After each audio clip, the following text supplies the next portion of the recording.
ঢাকা বিশ্ববিদ্যালয়ের শিক্ষার্থী ও ছাত্রদল নেতা শাহরিয়ার আলম সাম্য হত্যা মামলার তদন্তে গাফিলতির প্রতিবাদে ও মূল হত্যাকারীকে গ্রেফতারের দাবিতে রাজধানীর শাহবাগ মোড় অবরোধ করেছেন ছাত্রদলের নেতাকর্মীরা।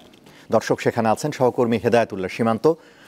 চলে যাব তার কাছে। সীমান্ত, ছাত্রদলের নেতাকর্মীরা কখন শাহবাগ এসছেন, সার্বিক পরিস্থিতি আমাদের জানান।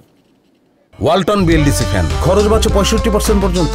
ওয়ালটন বিএলডিসি ফ্যান ছড়ায় স্বস্তির সবুজ হাওয়া।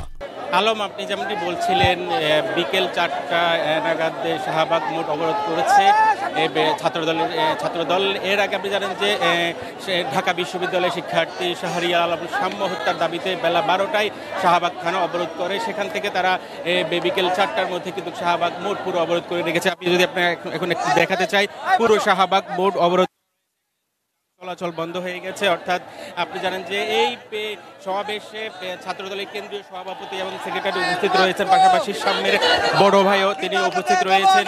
এরা বক্তব্য দিচ্ছেন সেই সাম্য হত্যার যে বিচার দাবি আদায় না হওয়া পর্যন্ত তারা এই আন্দোলন করে চালিয়ে যাবেন। পাশাপাশি আপনি যাবেন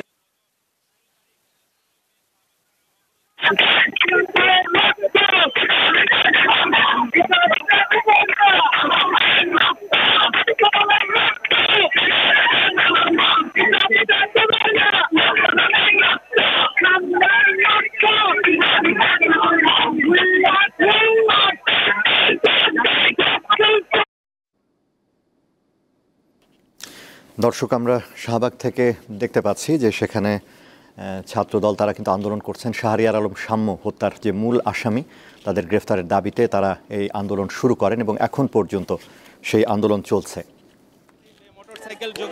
আমাদের সহকর্মী হেদায়েতুল্লাহ সীমান্ত সেখানে ছিলেন, আমরা তার কথা শুনছিলাম। তারপরে সেই আসামিদের বিরুদ্ধে মামলা করা হয়, 3 জনকে গ্রেপ্তার করে কারাগারে পাঠানো হয়েছে। কিন্তু যে মূল পরিকল্পনাকারী, অর্থাৎ যে এই হত্যার সাথে যারা জড়িত রয়েছেন তারা কিন্তু এখনো ধরাছোঁয়ার বাইরে রয়েছেন, যার কারণে কিন্তু এই ছাত্রদল সেই সাম্য হত্যার বিচারের দাবিতে তারা আন্দোলন চালিয়ে যাচ্ছেন। আপনি জানেন যে ঢাকা বিশ্ববিদ্যালয়ের এই মেধাবী শিক্ষার্থী শাহরিয়ার আলম শান্ত, সেই সাম্যের বিচার কিন্তু তারা এখনো কোনো সুরাহা পাচ্ছেন না। অর্থাৎ যে তারা বলছেন যে মূল হত্যাকারী যারা, তারা এখনো ধরাছোঁয়ার বাহিরে, অর্থাৎ তারা এখনো দিব্যি ঘুরে বেড়াচ্ছেন, তারা বাহিরে কেন? সেই হত্যাকারীদের বিচারের সেই দাবিতে তারা কিন্তু শাহবাগ উত্তাল করে তুলেছেন। আপনি জানেন যে এই বিকেলবেলায় বৃষ্টি ভেজায়, সেই বিকেলে তারাই এই শাহবাগ মোড় অবরোধ করেছেন। এই অবরোধের কারণে কিন্তু শাহবাগের আশপাশের সব এলাকায় কিন্তু যান চলাচল বন্ধ হয়ে গেছে। আপনি দেখতে পাচ্ছেন এখানে সমাবেশ চলছে। কিছুক্ষণ পরে ঢাকা বিশ্ববিদ্যালয় এবং ছাত্রদলের কেন্দ্রীয় সভাপতি সেক্রেটারি তারা বক্তব্য রাখবেন, অর্থাৎ তাদের পরবর্তী কর্মসূচি কি হবে আমরা জানতে পারবো।